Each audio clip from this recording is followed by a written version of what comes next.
صدر علی وقار قوم اس میں بسنے والے انسانوں سے مل کر بنتی ہے اور ہر فرد ملت کے مقدر کا درخشاں ستارہ ہوا کرتا ہے کہ زندہ قوموں کے افراد اخلاق و کردار کی بہترین مثال ہوا کرتے ہیں، مگر جب ایک مشتقات کو کف موج ہوا پہ سمیٹنے کی کوشش کی جائے تو وہ بکھر جاتی ہے کہ واقفان آداب قفس سے جب رسم و راہ اہل چمن کی امید رکھی جائے تو قوموں کا اخلاقی شیرازہ بکھر جایا کرتا ہے اور پھر عدلگاہوں کی مصلحت قاتلوں کی وکیل بن جاتی ہے، خانقاہوں کی منزلت بزدلی کی دلیل بن جاتی ہے، اہل قلم گداگری کرنے لگتے ہیں اور قوموں کا مذہبی تشخص جن سے ارزاں کی طرح اہل ریا کے مدرسوں میں مقید ہو کر رہ جاتا ہے کہ قفس میں مقید ہر پنچھی باہر موجود آزاد مگر سمن بکمن عمیون انسانوں سے چلا کر کہتا ہے کہ تجھے آبا سے اپنے کوئی نسبت ہو نہیں سکتی، کہ تو گفتار وہ کردار، تو ثابت وہ سیارہ، تجھے اس قوم نے پالا ہے آغوش محبت میں، کچل ڈالا تھا جس نے پاؤں میں تاج سرے دارا، غرض کیا کہوں تجھ سے کہ وہ صحرا نشین کیا تھے، جہاں گیرو جہاں دارو جہاں بازو جہاں آرا، اگر چاہوں تو نقشہ کھینچ کر الفاظ میں رکھ دوں، مگر تیرے تخیل سے فزوں تر ہے وہ نظارہ، مگر تیرے تخیل سے فزوں تر ہے وہ نظارہ۔ صدر علی وقار معاشی بدحالی دراصل اخلاقی بدحالی سے ہی جنم لیتی ہے، پھر وہ قائد کی آخری سانسیں ہوں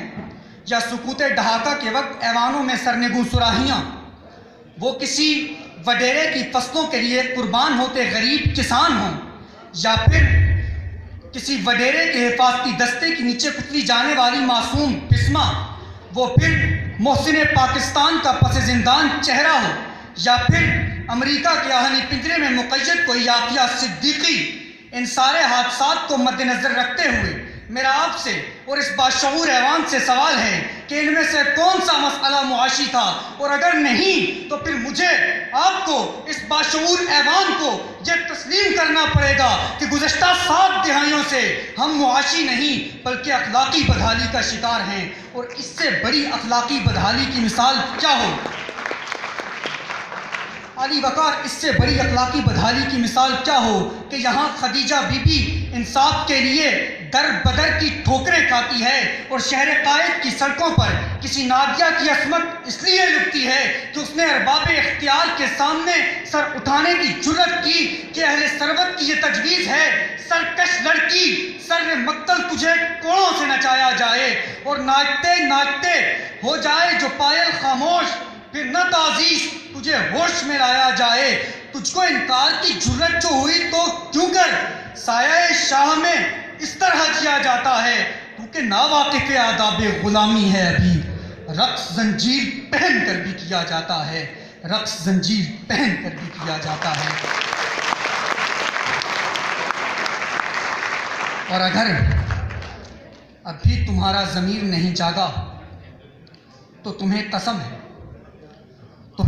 ہے کشمیر کی اس بوڑھی اور بے کس ماں کی جو اپنے جوان بیٹے کے لاشے سے لپٹ کر پاکستان پاکستان کے نعرے لگاتی ہے۔ تمہیں واسطہ ہے فلسطین کی اس معصوم بچی کا جو بیت المقدس کی حفاظت کے لیے اپنے ہاتھوں میں پتھر لیے اسرائیلی اہلی ٹینکوں کے سامنے کھڑی ہے کہ اٹھو سر جلائیں گے، روشنی ہوگی، اس اجالے میں فیصلے ہوں گے، اور وہ فاقہ کش قلم جس میں جتنی چیخوں کی داستانیں ہیں ان کو لکھنے کی آرزو ہوگی، پھر نہ لمحہ قرار کا ہوگا اور نہ رستہ فرار کا ہوگا، وہ عدالت غریب کی ہوگی، جان اٹکی یزید کی ہوگی، اور پھر ایک فقیر کا بچہ مسندوں پر بٹھایا جائے گا، سابقہ حاکمین حاضر ہوں، نام اور ولد بولے جائیں گے، جس نے بیچی ہے قلم کی طاقت، جس نے اپنا ضمیر بیچا ہے، جس نے بیچا عذاب بیچا ہے، مفلسوں کا سراب بیچا ہے، دل کو بھی بے حساب بیچا ہے، کچھ نے روٹی کا خواب بیچا ہے۔ فیض و اقبال کا پڑوسی ہوں، ایک طرف میرے خون میں بھی ہے، آنکھ میں سلسلے ہیں خوابوں کے، ایک مہک میرے 4 سو بھی ہے، جھونپڑی کے نصیب بدلیں گے، پھر کہیں انقلاب آئے گا، بیٹھ رہنے سے کچھ نہیں ہوگا، ایک دن انقلاب آئے گا، ایک دن انقلاب آیا۔